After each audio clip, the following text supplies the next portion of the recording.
Guys, ito nagluluto ako ng mala. Yung parang Thai food. Ito.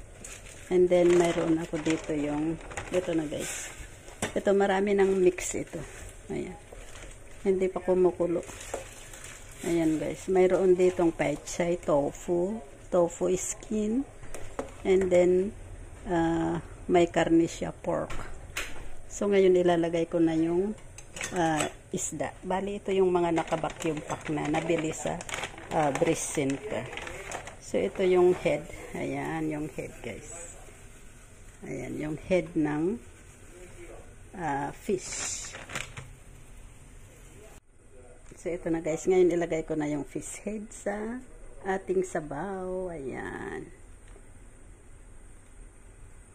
Ipailalim natin. Wow. So, yan na guys. Masarap ito. Sip. Ito na guys, yung ating sabaw. Ayan yung isda na nilagay natin. Ipasok natin sa loob. Ayan guys. Para malagyan ng malasahan sa sabaw. Kasi masarap yan sa sabaw. Ayan. Wow, it's delicious.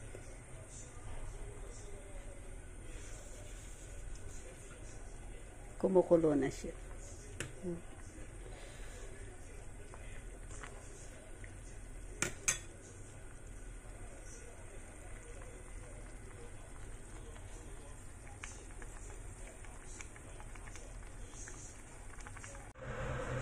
So, ito guys, maglalagay din ako ng tanghon. Ito yung tanghon.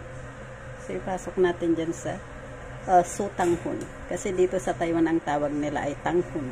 Eh, sa atin ay, sa Pinas ay sutanghon. So, ayan. Yan na yung sutanghon. At saka nandiyan yung fish head. Ito yung sutanghon. And then yung mixed vegetables na ito. Yan. So, takpan na lang ulit natin.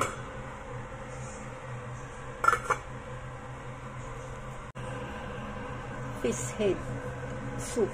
Ayan, pwede na yan i-serve. So, ganyan lang na i-serve yan sa lamesa, guys. Ayan, tapos kukuha-kuha lang kung sinong may gusto, kukuha lang doon. So, ayan lang, guys. Thank you for watching. Please don't forget to click like and share. Thank you. Bye-bye. God bless.